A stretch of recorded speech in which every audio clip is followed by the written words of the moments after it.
សាច់មាន់ឆារសជាតិរៀងហិលប្រៃផ្អែមមកមុខនេះធានាឲ្យថាបើបានធ្វើញ៉ាំហើយដឹងតែជាប់ចិត្តហើយណាជាពិសេសសាច់មាន់ណានៅពេលដែលយើងញ៉ាំទៅនិយាយពីថាជាតិឆ្ងាញ់ខ្លាំងមែនតែនហើយសម្រាប់មកមុខនេះដែរបើបងប្អូនចង់ធ្វើញ៉ាំជាមួយបាយដូចនាងខ្ញុំអញ្ចឹងក៏បានឬធ្វើជាប្រភេទគ្រឿងក្លែមអីគឺរឹតតែត្រូវតែម្ដងណាបងប្អូនចំពោះការធ្វើរបស់នាងខ្ញុំគឺបែបងាយស្រួលខ្លាំងមែនតែនជាដំបូងគឺនាងខ្ញុំបានយកសាច់មាន់ហ្នឹងយកទៅដាក់បំពងជាមុនសិនហើយសម្រាប់ការបំពងសាច់មាន់នេះដែរនាងខ្ញុំបានបន្ថែមម្សៅបំពងស្រួយមួយចុងស្លាបព្រាបាយចូលដើម្បីកុំឲ្យនៅពេលដែលយើងបំពងសាច់មាន់ទៅផ្ទុះខ្លាញ់ចេញមកក្រៅសម្រាប់ការបំពងសាច់មាន់មួយចំហៀងនាងខ្ញុំប្រើពេល7នាទីហើយសម្រាប់មួយចំហៀងទៀតនាងខ្ញុំប្រើពេល7នាទីដូចគ្នាអញ្ចឹងសរុបរយៈពេលនៃការបំពងរបស់នាងខ្ញុំគឺប្រើពេលអស់14នាទីបន្ទាប់ពីសាច់មាន់របស់យើងឡើងក្រៀមល្អប៉ុណ្ណឹងគឺនាងខ្ញុំបានស្រង់ដើម្បីយកទៅដាក់ឆាបានហើយណាងាកមកមើលការធ្វើរបស់នាងខ្ញុំជាបន្តទៀតនាងខ្ញុំបានយកខ្ទឹមក្រហមជាមួយនឹងម្ទេសយកមកដាក់រំលីងឲ្យឡើងក្លិនឈ្ងុយសម្រាប់ម្ទេសនិងខ្ទឹមយើងមិនបាច់រំលីងឲ្យឡើងក្រៀមទេណាបងប្អូនមើលតែថា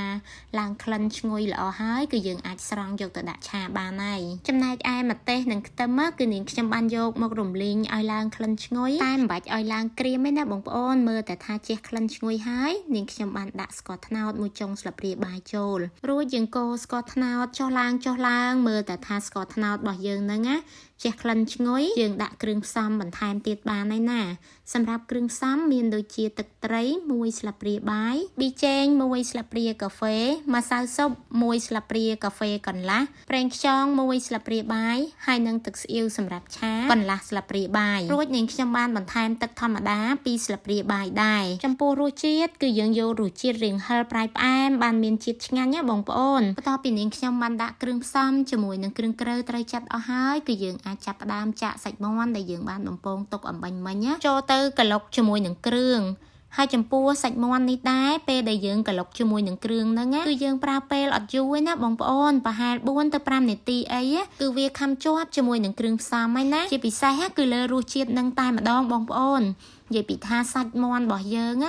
ញ៉ាំទៅមានជាតិឆ្ងាញ់ខ្លាំងមែនតែនចុងក្រោយគឺនាងខ្ញុំបានបន្ថែមខ្ទឹមក្រហមជាមួយនឹងម្ទេសដែលយើងបានបំពងទុកហ្នឹងចាក់ចូលមកក្លុកជាមួយនឹងសាច់មាន់ហ្នឹងប្រហែល1ទៅ2នាទីទើបនាងខ្ញុំរោយស្លឹកខ្ទឹមរួចជាការស្រេចចាឥឡូវការបង្ហាញពីរបៀបធ្វើសាច់មាន់ឆារៀងហិលប្រៃផ្អែមរបស់នាងខ្ញុំក៏បានបង្ហាញជូនរួចរាល់ហើយប្រសិនបើបងប្អូនចង់ដឹងថារសជាតិបែបណា